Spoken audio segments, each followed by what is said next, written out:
Nick, what's going on? I gotta go pee. I know, but you're running to the bathroom every 30 seconds. I know. We have a show to do. I know, my bladder. Come on. Nick, do your pelvic exercises.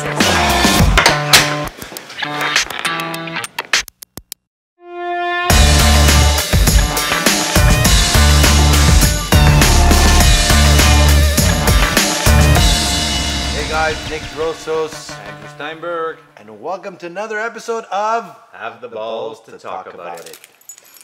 Hey. Give me my balls back. So today we'd like to welcome back Leanne DeCubelis, our pelvic floor physiotherapist, and we're going to talk about an interesting topic which some males have experienced. Nick actually brought this up because he's had some episode. It's actually true, I did. Yeah, of men peeing too much, you pee too much. Mm-hmm. So And let me start with this because it's interesting because when I've had it moments in my life and I always wondered, I never figured out, was it stress? Was it because I drank too much water? Because, it kind of went, I had it, it left, and I never did anything about it. Then Okay. So the average person would typically go between 5 to 8 times a day. does that depend on how much water they drink?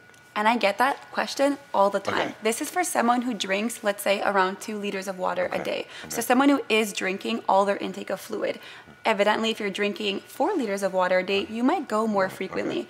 The bladder and capacity... some patients don't realize that. I had a couple of patients come in and they were drinking 8 liters of coffee a day. Okay. And then I said stop, and they stopped, and they were cured. So Yeah. we're not talking about those patients. No, for someone who drinks the normal water, normal fluid intake every day, they would go, let's say, every 2.5 to 3 hours a day. Now, if you wake up in the morning and you didn't go all night, you might go more frequently in the morning, and that's okay. But globally, you would go between, let's say, 5 to 8 times in a day. And at one point, I remember I was a little bit stressed, and the thought of it, could that also trigger? Yeah, definitely. There are stretch receptors in the bladder that can be triggered in different ways. Often when the volume gets to a certain point, those are going to go off and give a signal to your brain and your spinal cord, saying that you need to go.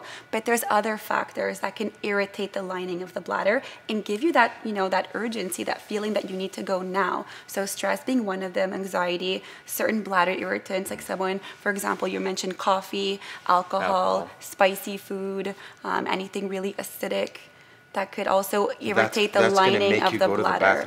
Yeah, because it could so what happens is the lining of the bladder gets more irritated, and that gets the muscle around the bladder to want to contract in an involuntary way. So it's going to give you that urgency that you need to go. The bladder starts contracting, which means it wants to empty. Very similar to bladder infections. A woman Exactly.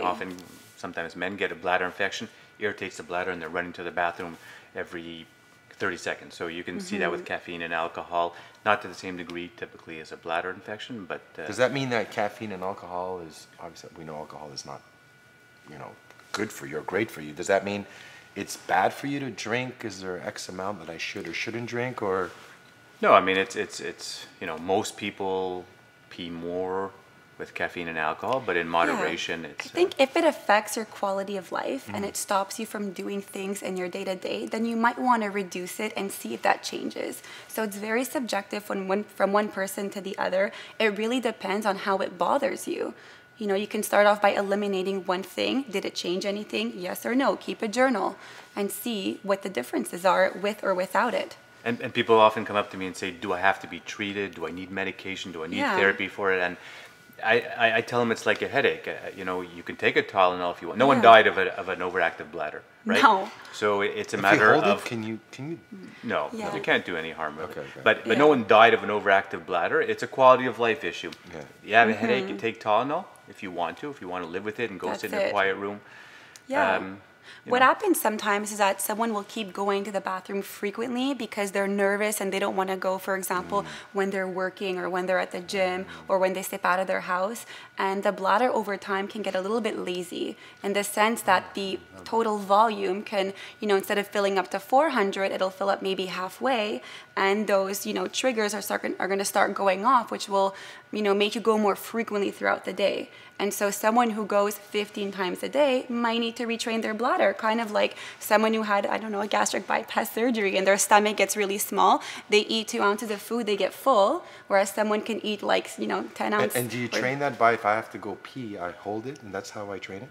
Yeah, so one of the ways you can train it, and this is where pelvic floor physiotherapy comes in, you have 2 sphincters. One of them is a little bit more internal at the neck of the bladder, and you have another sphincter that's below the prostate gland, and that is supported by the pelvic floor muscles. And so when you're able to contract these muscles fully, you have full control of the sphincter, and you're able to suppress the urge to go to the bathroom.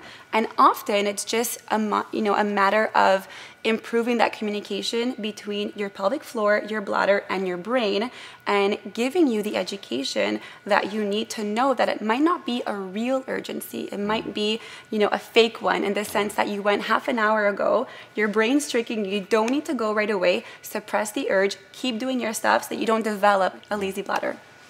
Yeah, I just want to add one thing, because we're just to be clear with everyone, we're talking about really the run-of-the-mill overactive bladder. There are other things that can cause people to pee a lot, diabetes, an enlarged prostate, infections. So if there's something out of the ordinary in your symptoms, definitely seek medical help. At what point do you, like, I always have that question, I think a lot of people too, probably, they think, at what point do you say, I got to go see a doctor? Like, is there a... Well, if there's any, if it's really a problem affecting your quality of life, but if there's any other symptoms that can be more than just the run-of-the-mill. If my color changes my pee, right? Yeah, if your urine becomes cloudy, if it hurts when you pee. I feel like people generally, when they're concerned, they're going to start off by seeing their doctor. Yeah. And they're going to see what options they have in front of them. You can definitely take medication to help, but you can do a conservative approach also, and you kind of weigh out which one works for you and which route you want to take. But I always suggest, as Dr. Steinberg mentioned, it could be so many other factors, and we don't know what it's going to be. So rule them out before, first and foremost, and then you can go and do something a little bit more conservative and then bring awareness to the pelvic floor muscles. There's also people who not just pee a lot, but they actually lose urine, urinary incontinence. Yes. We see that extremely commonly in women, but we do see it in men in various conditions, and often they need to be seen by a pelvic floor physiotherapist. So what can you tell us about that? Wait, what is what was that? Urine?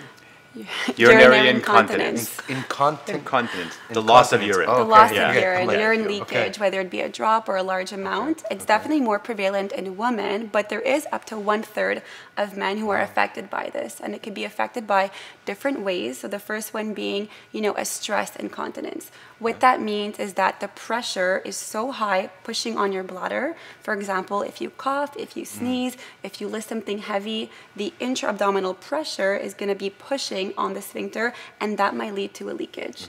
Okay? So another one could be, for example, an urge incontinence. So what this means is that the bladder gets excited, again, for someone maybe who has an overactive bladder.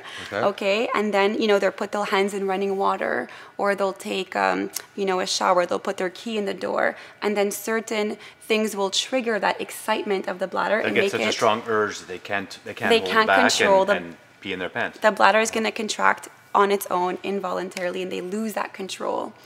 Yeah. Another type of incontinence would be overflow, which happens because, mainly in men who are a little bit older. I guess you can, I don't know if you agree with me. Who usually their prostate block the bladder almost completely. So they think that their sphincter is not working, but what it is their bladder's filling up and filling up, and can have 1 to 2 liters and just overflow like when you take a cup and you pour water, it starts to drip over the side. And they're not able to control that, it just comes out. It comes out because there's no more room in the bladder. Right. And is that normally for older people? Yes, because the bladder will compress and essentially block a part of the urethra, and the urine has nowhere to go. So as Dr. Steinberg mentioned, it's going to fill the bladder, and then along the day it's going to kind that of could be dribble. an important medical issue, because that can the pressure in the bladder can actually back up to the kidneys and cause kidney damage. Wow. So incontinence in males or urinary leakage in males is something that definitely you should seek help with. And I think it's important to mention that a lot of men who've had prostate cancer and had the prostate removed are much more susceptible to getting incontinence because through the removal of the prostate, they inevitably have to remove the first sphincter. So that means that they have to rely 100% on the second sphincter. And the second sphincter can be damaged during the surgery also. Exactly, depending on how much they've removed, right? So then they would need to do some re-education for these muscles and gain strength, gain endurance, get better control and coordination, and, you know, integrate their pelvic floor, not their exercise, but, you know, integrate the pelvic floor within your day-to-day activities. You know, why is it there? Why do you have a pelvic floor? When should you be using it and what types of activities?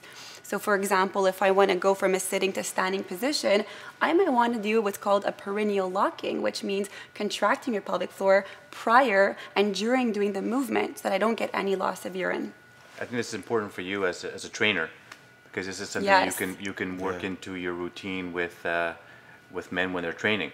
You know, locking in their pelvis, like they're doing with the whole core, and locking in that pelvis while they're doing a rep of something. They'd be squeezing like inside everything, right? It's like you're doing a Kegel, which means you're doing a contraction of the pelvic floor muscles. So what I like to say, it's as if you're trying to hold in urine and gas, because you really want, you know, the entire pelvic floor to lift, and it's a movement that's going to be tightening and almost like an aspiration going upwards and inwards. And something very interesting for people who do like to work out is, you know, it's very much a part of your core. Okay. And often when we think of core, we think of our abdominals, but they're tied in and they're connected with the innermost abdominal muscle, the transverse abdominis, and the diaphragm as well, and the muscles that support your back. So these four, you know, parts of your core, they really co-contract and synergetically work together. So that if you're doing martial arts, for example, or any type of physical activity, you know, you're going to naturally bring in your abdominals, and your pelvic floor often co-contract at the same time. And if they don't, these are often people who are more susceptible to having dysfunctions and problems like urinary leakage. But the common mistake that I see is that when you tell people to do their Kegels, or they read it, but they squeeze their abdominals only. Yes. And they forget the pelvis. I cannot tell you how many people think they're doing what's called a Kegel when in fact they're compensating, you know, with their inner thighs, especially with their glutes. There's hardly any elevation with the pelvic floor. They're blocking their breath, which by blocking you're not moving the diaphragm. It's increasing that intra-abdominal pressure, which could lead to more leakage. So they're actually doing the opposite of what they're supposed to be doing. And I think verbal cueing and getting, you know, someone to really evaluate to see the quality of the contraction and what it's doing, and being able to correct it to optimize the efficiency of the contraction, so that when you're integrating it, it'll be working at an optimal, you know. Yeah, when I tell patients often that they should see a pelvic floor physiotherapist, I say, no, I did exercise. I said, no. You need to see an expert to learn how to do it properly. Then you can do it on your own, but you know, if you're not improving at all, or you're not getting any improvement, you're probably not doing it the right way. Keep in mind, Nick, that these muscles are not accessible on the outside of the body. You can't see them. They're hiding inside. And so to get that connection and to understand how to relate to them is not easy. And people often feel that they're doing it properly, but they're compensating in so many different muscles that the actual real muscle is not doing very much. You know, and then you'll have people say, oh, I do Pilates and I say, yeah, great, show me. And then sure enough, sometimes they do the opposite, and they push instead of, you know, pulling it inwards, they'll do the opposite. Yeah, good point. So I hope you guys enjoyed the episode. If you have any questions, leave them in the comment box, any comments. Let us know if there's any future videos or topics you want us to cover. And make sure to go visit my website, nickdrossos.com. Or SteinbergUrology.com, on Instagram at SteinbergUrology. Thanks again, Leanne, for coming. Thank you for having me. And remember, guys, have the balls to talk about it.